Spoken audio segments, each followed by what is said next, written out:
Allah subhanahu wa ta'ala, si vous allez dans la sourate 86, la sourate At-Tariq, wa-Sama'i wa-Tariq, au niveau du verset 5, Allah subhanahu wa ta'ala, il nous dit ceci. أعوذ بالله من الشيطان الرجيم فلينظر الإنسان مما خلق من ماء دافق يخرج من بين الصلب والترائب. Subhanallah. Allah subhanahu wa ta'ala, il nous dit ici quoi? Que l'homme considère donc de quoi il a été créé. Considère tu as été créé à travers quoi? Qu'est-ce qu'Allah il a utilisé pour te créer? Et Allah il dit ici, il a été créé d'une giclée d'eau. L'homme il a été créé d'une giclée d'eau.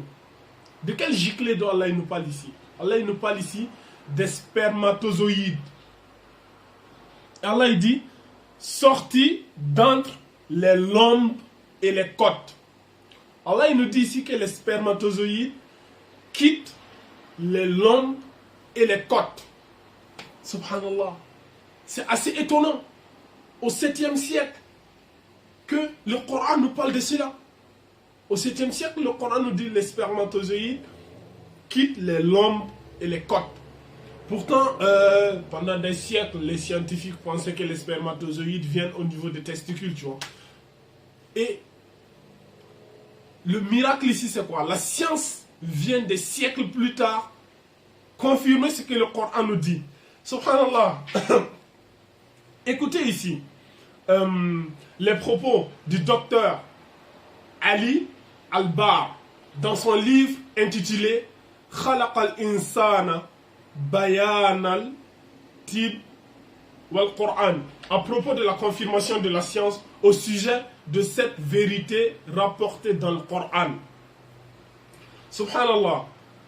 Le noble verset mentionne que le sperme sort d'entre les lombes et les côtes. Quant à nous, nous disons que le sperme se forme dans les testicules et les parties annexes, tout comme l'ovule se forme dans les ovaires de la femme.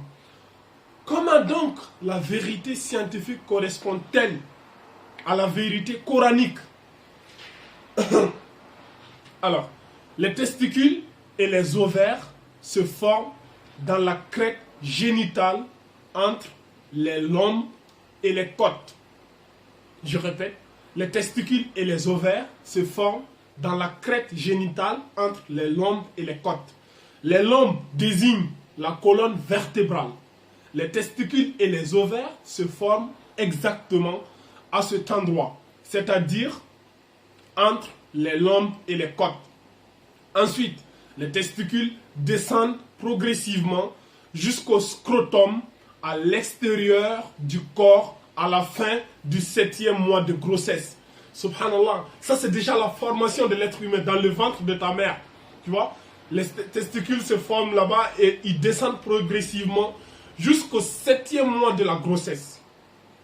Quant aux ovaires, ils descendent jusqu'au bassin de la femme, mais pas plus bas. Cependant, l'alimentation en sang des nerfs et ganglions lymphatiques des testicules et des ovaires proviennent toujours de leur origine.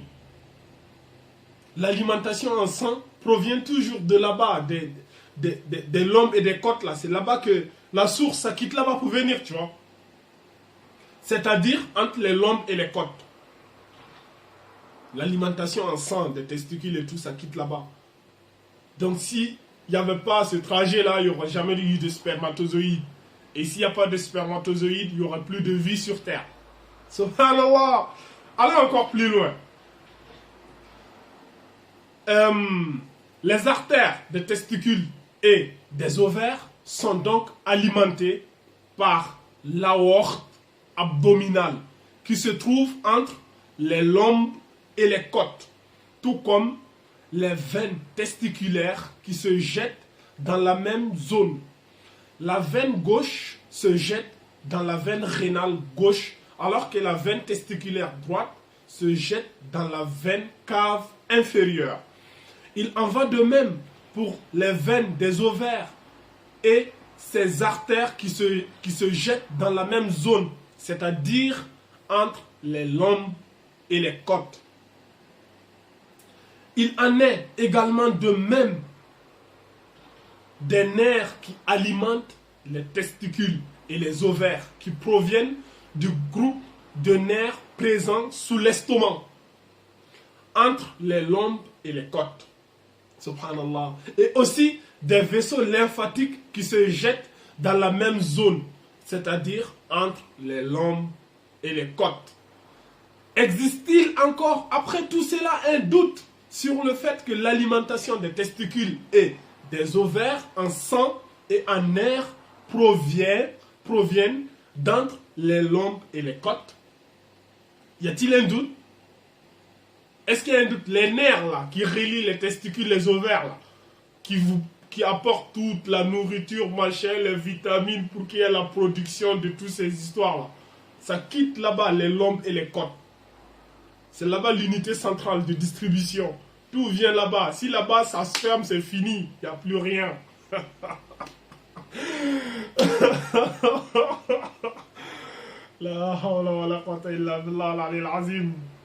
Donc, les spermatozoïdes de l'homme et les ovaires de la femme sont nourris par des aliments qui proviennent d'entre les lombes et les côtes et ont été eux-mêmes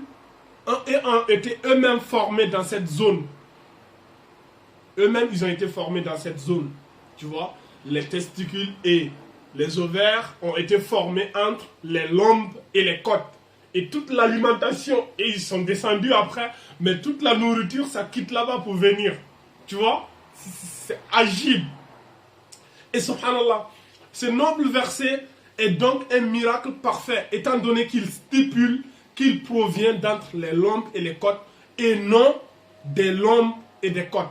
Allah n'a pas dit que ça vient des lombes et des côtes. Allah il a dit entre, tu vois. Allah nous dit yakhruju min bayni thulbi wa tara'ib.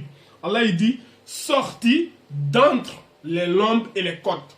Allah il n'a pas dit que c'est là-bas, mais c'est entre les deux. C'est pas exactement. Subhanallah. C'est subhanallah. La hawla wala. Le terme entre n'a donc pas qu'une valeur rhétorique, mais indique une précision extrême au niveau scientifique. C'est d'une précision chirurgicale, d'une précision même au-dessus, même que ça dépasse l'imaginaire de l'homme.